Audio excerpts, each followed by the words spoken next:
Howdy folks, welcome to another beautiful day out here in West Vancouver. We just had a fresh dusting of snow on the mountains.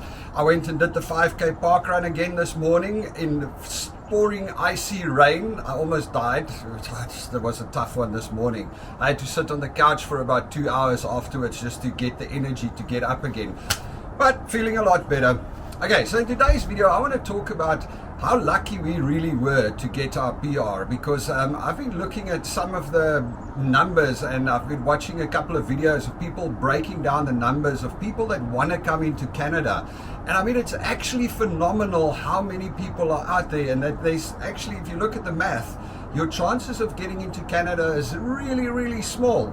But before we go there, what I wanted to just say is, I went down to the home brewer store today to go and check out some brewing systems. Met some absolutely great guys, Brian and Fred, and they told me a little bit about the brewing. So just check in the comments there. There's the link to the brewery channel. Go and check it out. It's a great start to our home brewing or our brewery, microbrewery journey. Anyway, now back to how lucky we were to actually get into Canada. So just to give you an idea of some of the numbers, there's currently, according to the IRCC website, 1.2 million people roughly in Canada on work permits that want to progress to permanent residency. And those include people on work permits and people on study permits. But you know, it's like the one guy was saying, international students, let's be honest, they don't come to Canada to get their degree to go back to where they're from, especially if they come from, you know, third world countries. What they come here for is they want to get their degree so that they can get PR, so that they can get a first world or a Canadian passport that opens up the whole world for them. That is really the goal for most of them, even though they fill in on the forms, no, we're going to go back home. Most of the time that's not the case. So you've got 1.2 million people in Canada that is working here, that is really, I would say the bulk of them are trying to get to the PR system or to get to the permanent residency and then later citizenship. That's their ultimate goal. I mean, they didn't just come here to work for 2 years and go back. Well, some might, but I guess most don't. And then, of course, something that I didn't know was that I saw the numbers the other day that with the war in Ukraine, Canada had I think 940 or 980,000 work permit applications from Ukraine, work permit and study applications. I think it's study applications also, of which they've already approved 500,000 and 200,000 people have already arrived. And then there's also people from Iran that's been granted special work permit approvals and things. I'm not sure how that worked. I don't have a lot of info on that.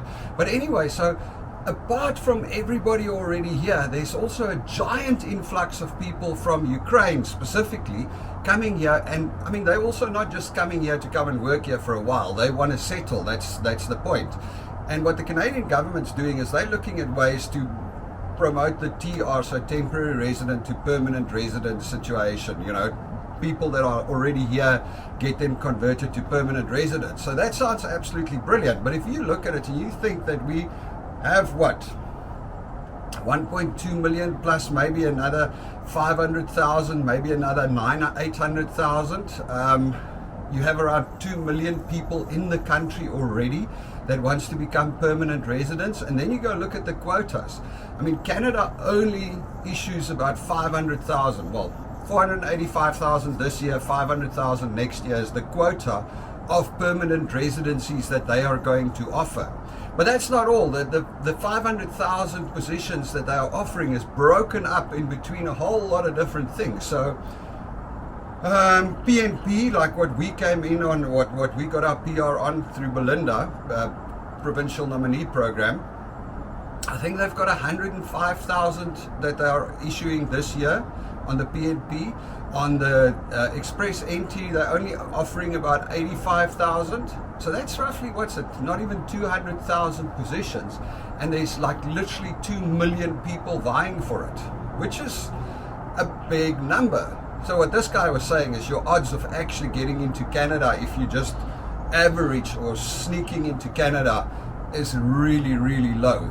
You really need to have a clear job offer, or you need to have specific skills, unless of course one thing he did say is, unless of course you look at the rural areas, because if you're willing to go and live in one of the rural areas that's further away, that's where you're going to find jobs. That's where you're going to find an easier road to permanent residency from your work permit, because part of that 500,000 people that have been of those positions that have been allocated, there's also groups of those that are specifically for people that are in the rural areas, to repopulate some of the rural areas. And the lucky or the good thing is that most people that are trying to come to Canada aren't aiming at the rural areas. They want to go into Ontario, they want to get into Toronto, they want to get into BC, Vancouver. You know, they're looking into the big cities, because those are the cool places.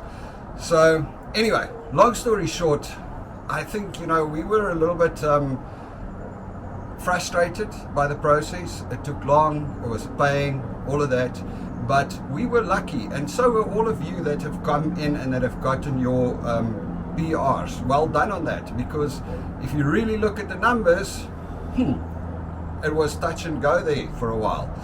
Anyway, folks, that's just something I thought about sharing. You all must have a good one. Cheers.